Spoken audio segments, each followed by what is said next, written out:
Hello, and welcome to our program Where God Weeps, a program where we speak about the situation of the suffering church around the world. India's northeast is home to a group of 7 small states, locally known as the Seven Sisters. Stretching from Tibet in the north to Myanmar in the south, these relatively unexplored and isolated territories feature a tribal population of Indo-Mongoloid stock, known for their courage, warrior skills, and up to about 60 years ago, their head-hunting traditions. For these tribes, it's not statehood, but ethnic affiliation that defines identity. Each tribe has its own custom, language, and oral traditions handed down from generation to generation. Modernization has come late to this region. Protected by centuries of isolation, traditional culture is gradually succumbing to the increased pace of contemporary life. To tell us more, it's my great pleasure to welcome Bishop Paul Mattekatt of the Diphu diocese in the state of Assam in northeast India. Your Excellency, welcome and thank you for being with us here today in our program. Thank you, Mr. Mark, for welcoming me into this program. It's my pleasure. It's a joy to be with you today.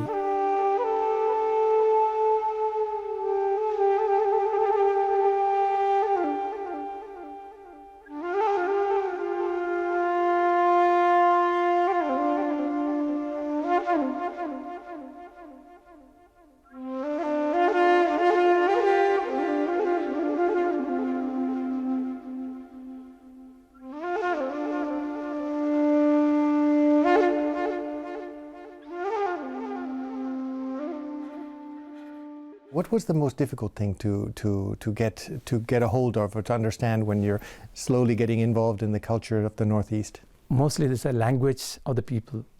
We come from a language which is totally different, which has nothing to do with the type of languages spoken by these people, and that takes time. But then at that age, I think it is much easier to learn, and we learned.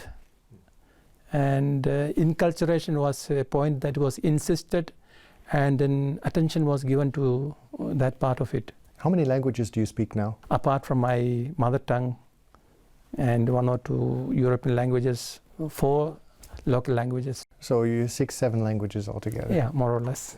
Not so well, but I'm able to communicate because in my diocese itself, there are 5 major Catholic groups, and they expect the bishop to speak all those languages. Yes, it's a prerequisite. Yeah. I think it's important just to start to identify a little bit the diversity of the region into which you came. It's geographically quite isolated, but it's home to approximately 200 different indigenous populations, different ethnic groups. Can you give us a little bit of a picture of the area that you came into? What does it look like? How do the people live in this area of the world? If you take state by state, maybe it is much easier to understand the picture of the population that lives there. Some states like Meghalaya or Mizoram, they have more, 1 or 2 or 3 major groups, while very few other minor groups. While a state like Assam, Arunachal Pradesh, Nagaland, you have such a big variety and number of ethnic groups, and you will be surprised to see the number of languages which is spoken from one village to another, and then the people belonging to one tribe to another, totally different. And yet, in Nagaland, though there are almost, I do not know how many, at least 50 ethnic groups are there who speak their own completely different language, and yet they come under the name Naga. Are we talking about an urban area, a rural area? How would you describe the life of the people? I think one who looks at it from the urban point of view, the normal life that is used to the city life, we are maybe 200 years behind. There could be even children and men in some of those hills who have never seen an actual vehicle. They have seen it in the films, in the photos, but they are far into the forest areas, and then they have never come out. Only the men usually come out, and therefore it's something which is not seen by them, and therefore they are far from the urban life that we are used to.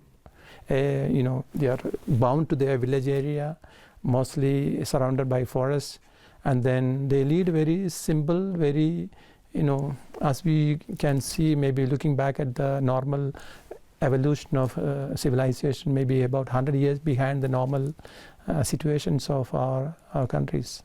What would you define, if one was to define, let's say, the greatest single challenge to the area, the region that we've been speaking about, what would you define that as being? It is the marginalization of those sections of people due to non-education and very abject poverty of the people. So let's talk about poverty. What do we understand by poverty? For them, a household means a small little area, maybe 4 or 5 square meter area, and then it's mostly made up of either bamboo walls, and then the grass from the forest, which is the roof, and a mud floor. And some of them now grass is becoming scarce because of the deforestation of the area, and therefore they go for this metal sheet, which is very light and thin, and in the cold season it is extremely cold, in the hot season it is very hot. So that's the type of houses which they have. The people are very simple in nature, a very open, affectionate and hospitable people, and it's a really joy to be with them.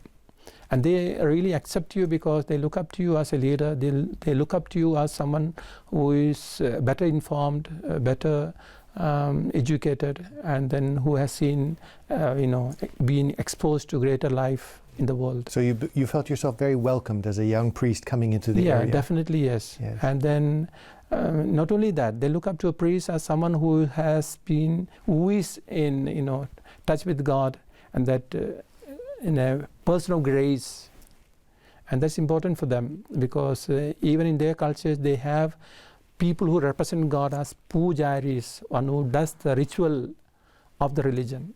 I want to come to the faith story in a little bit.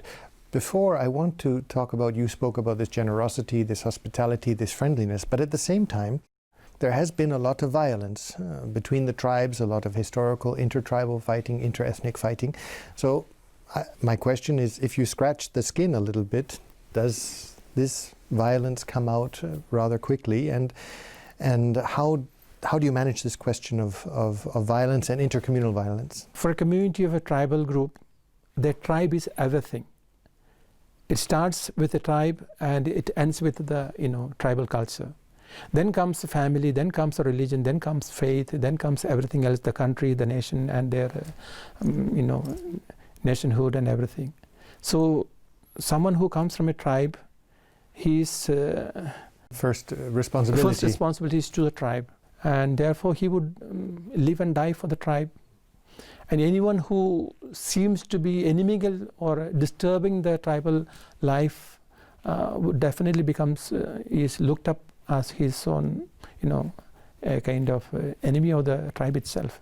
And that they wouldn't tolerate. Has the church and you yourself also had to, in the process of enculturation, worked a lot in terms of reconciliation between, you have a violence, you have a fight, you have, how do you reconcile, or how do you help the people then to reconcile after an intertribal fight?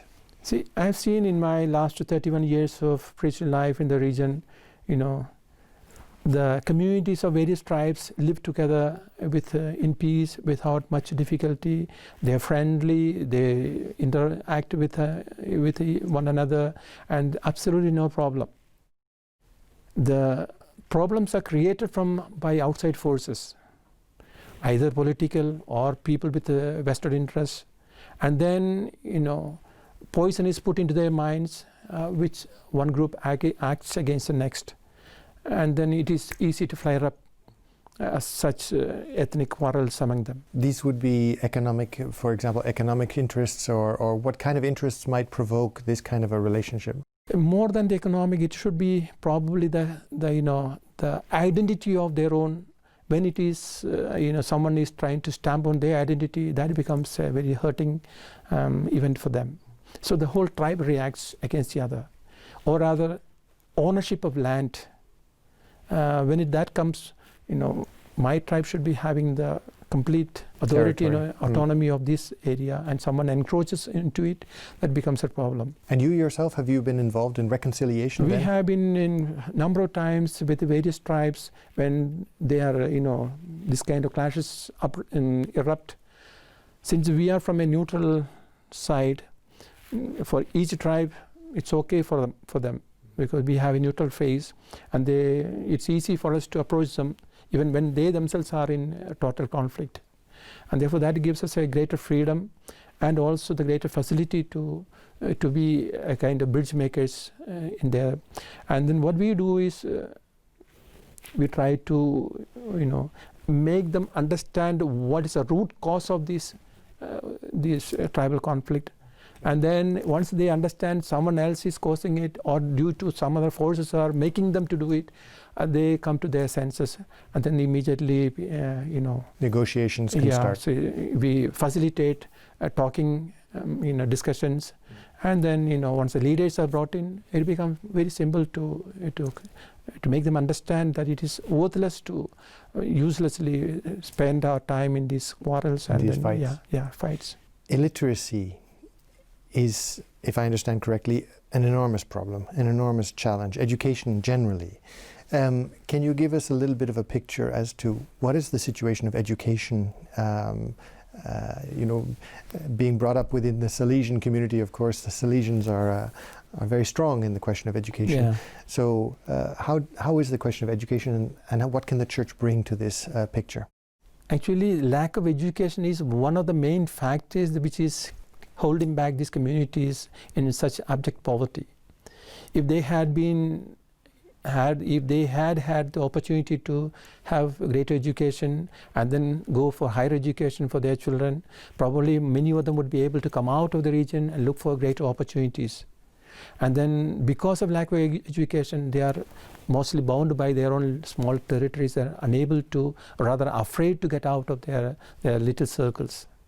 So, and then with our experience, we see education is the only way where we are able to empower these people, to open their minds, open their greater the vision for themselves. So you come into an area, you propose a school, there's boarding facilities. How does it work? The people are now catering and waking up to the idea of education very much. So they come to you? Yeah, as a young priest, I remember my first appointment in a parish. We had a school. Sisters were there, about 4 or 5 sisters, and then to have the children come to the school, it was difficult. We used to go house to house with the sisters to ask them to send the children to school, and they would say, "What would you give us for sending the child to school?" They wanted you to pay. Yeah. It was difficult to convince them that it was, education is a big value. It's to their benefit, and it was. They were only waking up to the idea of education. They would look at it as rather a child is wasting his time sitting in a classroom. He could rather go after doing some work, hunting, or I don't know, collecting something from the forest area, helping the family in its subsistence, in its existence. But now the situation is reversed. Now definitely the parents, even in the remote areas, they have woken up to the idea of education. They want their children to have the facility, but then unfortunately, it is not available to everybody. The resources are not there. I would say that greater attention should have been from the government to help them out, and maybe in the probably such a facilities are not being there, and the people are unable to access it. Having said that, the Catholic schools generally have been recognized as offering a higher level of education. Yeah. Do the people come to Catholic schools because they know that the level of education is going to be better for their children? In fact, government schools are all free. They don't need to pay anything there. They are even supported with the school, with the uniforms and then the books and everything. But then I think those who choose to go there are few. And the church schools, they are asked to make a contribution for the payment of the teachers and for the school to run. Because you get no state support at all? No state support is there. In spite of it, given an opportunity, 100% of them would opt for the church school because there is greater instruction, greater learning, and there is a greater dedication from the people who are running these education institutions for the benefit of those people. When we were speaking earlier, prior to our interview, you mentioned to me that there's a cutoff age. That is, the parents send their children to the school, and then suddenly they take them out. Yeah, that's a very sad part of it, because the children have now come up to the idea of education. They know that they need to go through and they want to have the education, higher education. But then especially in the village setup, where we have maybe mission Sundays and along with the schools, where the schools go up to the matriculation level. And some of those parents, they are very practical, very much earthbound, and they know that they are incapable of supporting their children beyond the matriculation level. And therefore, we have seen cases where children are pulled out from our schools at the class 9 level, at the class 10 level, because if they continue in our schools, they will definitely do well. They will do well. They will do well, they will pass, and then they will demand the parents to send them to university education, secondary education, which the parents are absolutely not in a position financially, because they are in... So to prevent this frustration, they take them out? They take them out in the class 9 level, class 10 level, especially girls. And then they put them into some of those dysfunctional schools where they know they will definitely fail. They move them to the government schools because they know they're going to fail. Yeah, and with it... And with it, the hopes of the university are closed. Yeah, it's a very sad situation in that way. It's tragic. It is tragic because it's, parents, they know that they feel the pain of it. They want to support them, but then in a very abject poverty of their situation, they are unable to think of it because they have many more smaller ones to care for. The isolation of the populations. They've been isolated for so long, and it strikes me that life continues to go, as you mentioned, as if it was 200 years ago. Now modernity is arriving and has to arrive through mobile phones and so on and so on. But these people have been so isolated, they simply haven't seen any other models of any other ways of life. Can you tell us a little bit about this and how this impacts on their development? I would say this isolation had been there maybe before the coming of the widespread of the mobile phones and the internet age. Of course, before these communication facilities were available to them, they were really isolated. They were really in their corners. And now with the coming of these, they have jumped from the Stone Age to the digital age. To digital age.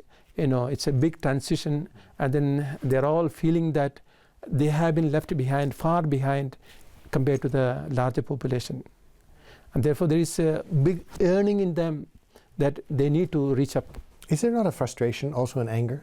That anger may be the reason why there are so many groups coming up in a kind of revolutionary type of movements, armed groups which are coming up with demands which are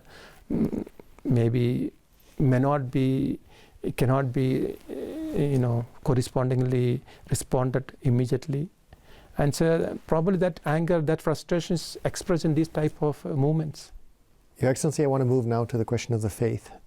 These ethnic tribal groups are mainly of indigenous faiths. Can you tell us a little bit what we understand by indigenous faith? Each of these tribal groups have their own what you call the tribal religion, which they have been following for centuries and then generation to generation, and they are very deeply in it. And to our good luck, maybe to say, many of our Catholic beliefs are in tune with some of their own beliefs. What would these, just very quickly, what would some of these beliefs be? For example, life after death, the idea of resurrection in our Christian faith, and what comes awaits us. It has a big similarity in their idea of religion. They believe that after this life they have to go across a mysterious kind of space, and then the life awaits them, and what type of life they do not know. But then it's they are in the dark about it. And therefore, when we go with our Christian beliefs of life and death, and then life after death, that gives a light into them, and it is easier for them to accept. That resonates with them. That resonates with their religious beliefs. Now, how would it work out practically in a day-to-day? Superstition, puja, what are we talking about? Normally they have been, in the case of a difficulty, in the case of a sickness, in the case of a problem in a family, immediately they would rush to their religious ritual performances done by their own priests of the indigenous faith. And then they start with sacrificing a cock, sacrificing a pig, sacrificing an animal, and then the resources of family get eroded through this process. And then some of them even, they become so helpless, they have nothing more to, because it is expensive to pay the witch doctor, I suppose. Witch doctor or the priests concerned, and then the materials for sacrifices, and then therefore they reach a level of real desperation as to what to do next, and they are unable to get out of their problem. And then some of their friends or their relations or some villagers, they come to know, you go to Christian religion, you have the answer. They have a greater God. They have a powerful God who is able to protect you, who is able to give you answers to your questions. Ultimately, they are looking for truth. And that truth is not found in the type of practice which they have been looking for. You mentioned powerful God. This is an important element. It's important, yes. Why? Because they need protection of a God as per their normal practices and their beliefs. And they are under the protection of maybe that tribal God, or maybe the God of their ritual they have been following. And at one moment, when they realize that this God has been powerless to help them out in their problems, in their difficulties, they look for a greater, someone who is greater, more powerful. And then the decision to change, to switch over from this less powerful God to a greater God, that involves a lot of, it affects their total psyche. So it's immediate. It has to be immediate, because they are afraid that this God of the old it will chase them and give them trouble if they don't have take revenge on them, and therefore they have to have immediate protection under someone else. And therefore, when they come to a Catholic faith or a Christian faith, they're coming with a lot of anxiety, a lot of this kind of very deeply rooted beliefs in them, and then we cannot wait to catechize them, to evangelize them, to bring them, because there is no time. Then they would leave and go for maybe, I don't know, some other faith or some other, type of beliefs. So we have to accept them. Then follows the process of catechization, evangelization, then making them understand what is Christian faith, what is the Christian religion and its, values. Is the priest not then considered another witch doctor? Somehow, the Christian in the Catholic priests are looked up with a much greater credibility, much greater respect. Maybe like 100 years ago, maybe in Europe or in, I don't know, other places where the priest was everything. He was the most educated person, he was the most informed person, he was the most capable person in the communities to lead. I think we are in that position at the moment. And therefore we have also greater responsibility. As much is given to us, therefore we have to answer to them, as in the Gospel of Luke, in chapter 12, verse 48 says, you have been given much, and therefore you have greater responsibility to serve. To serve, yes. Vocations. Do you have vocations from these tribal populations? I would say yes and no.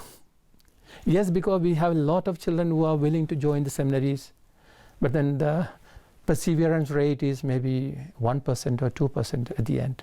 Because they want the education, but not necessarily a vocational, or it may not. It's in the process of learning the Christian faith itself, and then they reach a point of their studies and their formation that they realize that this type of life is not for them, and then therefore they withdraw, they retreat. But then you have good Catholic parents. Yeah, we are happy about it, because in this way we are able to inculcate a deeper faith formation in them. At least from a community of, in a village there is 60 families of Catholics or 100 families of Catholics, 5 or 6 candidates come through, and then they receive maybe 5 years, 6 years, 7 years, 8 years of extra formation, faith formation, and then catechization, greater knowledge into Bible understanding, and they go back into their communities as leaders. And they become catechists. They become not only catechists, become a kind of witness of Catholic faith in their original communities.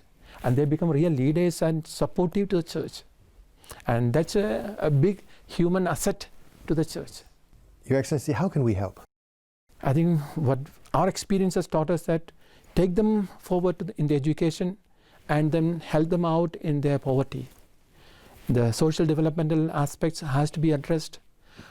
Sickness, then daily their survival question has to be seen to. Their housing, their health and hygiene. If some kind of prop assistance can be given to them, they would do well, extremely well, because they have a great urge now to go forward. They have seen the development of other people, and they realize that they are far backward, and they don't want their children to suffer what they have gone through. So like any other parent, they are hopeful that their children will have a better life, and they look forward to it with much hope, and really they look up to the church as one of those great forces which can come to their assistance.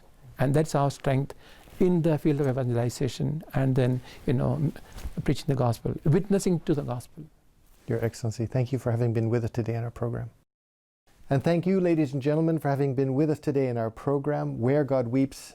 And if you'd like to know more about the work of Bishop Paul in Northeast India, or perhaps how you might be able to help, I would encourage you to look at the contact information at the end of this program, and we look forward to seeing you next week. Take care.